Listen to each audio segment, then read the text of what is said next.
Over the past 15 years, Oklahoma City has averaged 61.8 homicides per year. But this year, as of December 17, 2015, there have been 87 homicides in Oklahoma City. That puts 2015 in the top 5 since 1972. The 87 homicides are up from 62 last year and 76 in 2013. Yet 2012 saw 99 homicides. So why the fluctuation, and why have there been more homicides this year versus last year? Here to discuss the numbers and what they might indicate from the Oklahoma City Police Department, Captain Paco Balderrama. Thank you, sir, for joining us today. Thank you for having me. Well, let's just start off with the obvious question here. The homicide numbers are up. Should people fear for their lives? And I say that not in jest as much as we don't want to create a whole lot of hype here.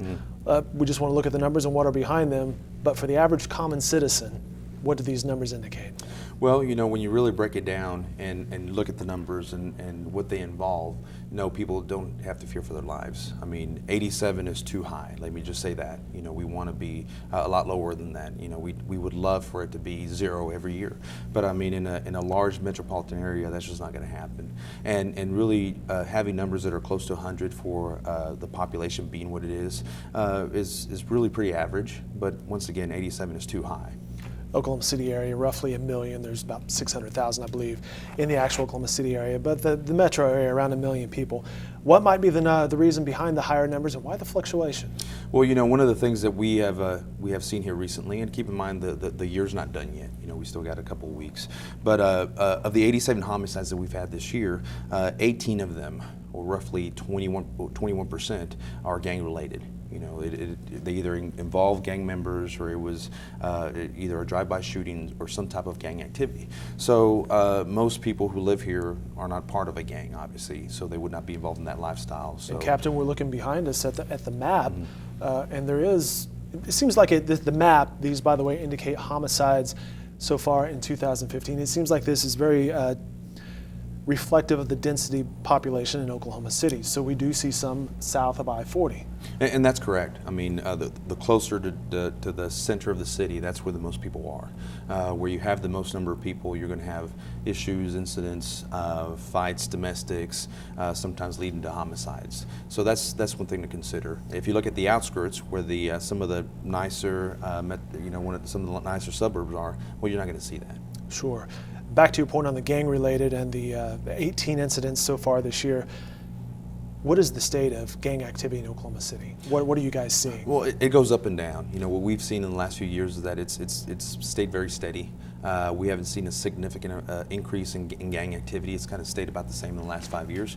But unfortunately, we also haven't seen a reduction in the number of gang members. So, you know, that's one thing that we constantly are monitoring through social media, through criminal intelligence. It's very important for us to keep tabs of who's here, what they're doing, when we do have confirmed gang members, to basically, you know, see what they're up to, see what types of crimes they're committing, so we can stay ahead of that. And I know Oklahoma City Police Department is heavily involved in social media. Your partner Jennifer Wardlow now heads up a social media part of that.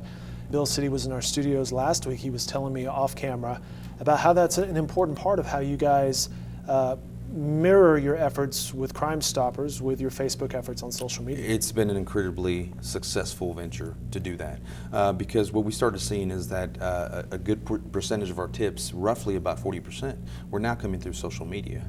You know, people were not willing to pick up the phone and make an anonymous phone call, but they were very willing to get on their smartphone and send us a message, a private message, giving us information. And really using social media to show videos, to show suspect information, has been very, very successful for us.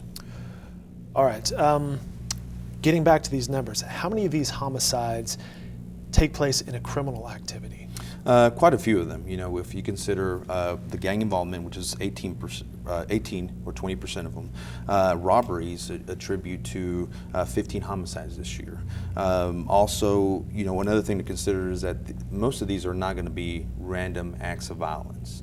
You have arguments between two people, domestic related, even child abuse, sadly enough, all contribute to the numbers. That's approximately 36 of them. So these people know each other. Victims of homicides a lot of times know their attacker.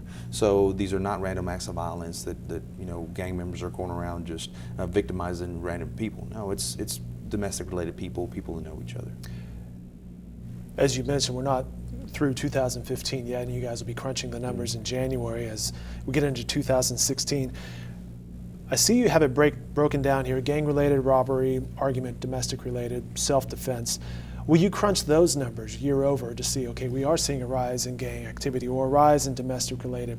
Is that some of the things that you guys look at, and then how do you respond to those? Well, if you look at the one under self-defense, that's 9. 9 of our homicides happen to be self-defense incidents. That's up by 6. We have 6 more homicides this year involving self-defense than we did last year.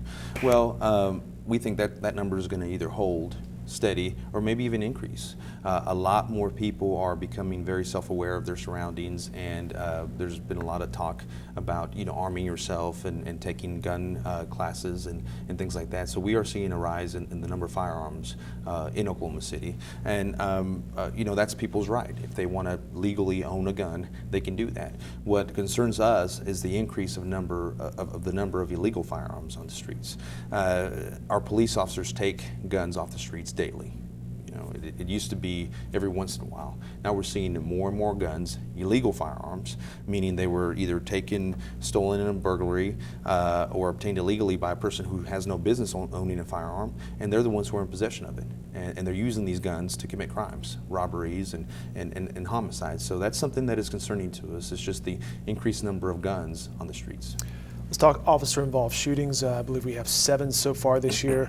You guys, in October, revised your use of force. Can you talk about that and the efforts behind that? Sure. We made it a little bit more specific as far as when an officer can shoot into a moving vehicle. We want our officers to be safe, and we do the best training that we have, best practices in order to teach our officers how to defend themselves and how to defend the public. Now, one of the things that we had to consider is when should a police officer shoot into a moving vehicle. Now, there's been cases where, if an individual is trying to run an officer over, and basically that officer has no place to go, well, that may be his only alternative, is to unholster his weapon and fire the weapon at that person who's trying to run him over. Obviously, that can kill you. But, we're a little bit more specific, where if an officer can basically get out of the way, then we encourage that. Get out of the way. Don't use your firearm unless you have to. And really, when a suspect hits an officer when they're in 2 vehicles and tries to ram the officer, well, we can't consider that exactly a deadly force. So we've come down the scale just a little bit on that particular area, where we encourage officers to use other means in that circumstance. A lot of training involved in being a police officer, from the physical side, the disarming of suspects, knowing what to do, but then also the psychology of it as well. Oh yeah, it's a very difficult job. I mean, there's no qualms about it. To be a police officer, you have to wear a lot of hats. You have to make a lot of instant choices, instant decisions, and that's very hard to do. And police officers are very easily criticized. When after an event takes place. Well, you have to consider that officer has sometimes seconds, sometimes really a split second to make a decision whether to use deadly force or not use deadly force. And keep in mind that officer, he's tasked with protecting the public, but also he has to protect himself or herself. And that's something that's very difficult to do. So training is very important. We always look for the best, most up-to-date training. And one thing that we're pushing right now is de-escalation. What we've seen is our contacts with mentally ill individuals has increased over the last 10 years quite a bit. And we handle people who are mentally ill a lot different than we used to. Now, when we can identify that a person is really maybe suffering from some kind of a mental episode, then we have alternatives. Instead of taking them to jail, we try to get them some help. How many officers does Oklahoma City have, and what's the training process? I know you guys have an academy. Yeah, it's a long training process. Basically, it takes the better part of a year just to go through the hiring process. We have to go back and do background checks on every individual. They have to go through a psychological evaluation to make sure that they're fit, to be a police officer. Once you get into the academy, it's basically 6 months of training. Every day you're training. It's very similar to military training because you're doing physical activity and you're taking all this information in, penal code, self-defense, driving, firearms. It's a lot to take in. Well, once a recruit graduates, then they go to the FDO program, which is a field training program. And that's basically another 4 to 5 months of training before they're ever alone in a police car. So basically it takes the better part of a year and a half just to put a body out there on the streets. Right now, we have approximately 1,150 officers. That fluctuates. We have people retire all the time. We're still a little bit short of our allotted manpower, which is, I think we're about 65 short. Talking with Captain Paco Balderrama with the Oklahoma City Police Department. How did you get involved in the police? Well, it's something that I wanted to do since I was in high school. Are you from Oklahoma City? Originally, I'm from El Paso, Texas, Okay. and I graduated in 1995 from Grant High School, and it was something that I always wanted to do. We had a school resource officer who was an Oklahoma City police officer there at our high school, Sergeant Max Blumenthal, who was very influential. He was able to inspire us and really kind of drive us down the. When I say me and about 5 of my classmates became police officers out of that class, including my brother. So he was very influential, but it was something that I always wanted to do. I thought that police work was something where I could help others, help society. Great job, exciting. So really, it was the only career I really considered. So that's how I became a police officer. Once I turned 21, I was going to OSU OKC to get my degree, and also working at the Sheriff's Department, which was another great opportunity for me then. So it was just kind of a natural progression of things. Oklahoma City's changed a bunch since the 90s, hasn't it? Oh, it's changed quite a bit. I remember as a brand new officer driving through Bricktown. At the time, Bricktown was just a bunch of old brick buildings with some trees, and we even had unpaved streets in there. And to see where it's gone, really in the last 15 years, it's incredible. I'm sure that affects the way you guys patrol as well. Okay, back to the numbers of the homicides. How many remain unknown and unsolved, and are the numbers you're seeing of those this year typical of? It's a little higher this year.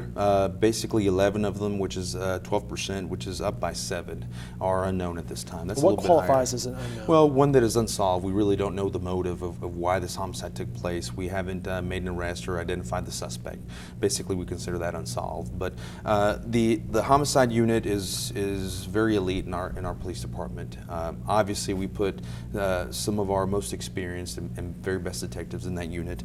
It has 14 homicide detectives who work very, very hard. Homicides, obviously it's a very important crime.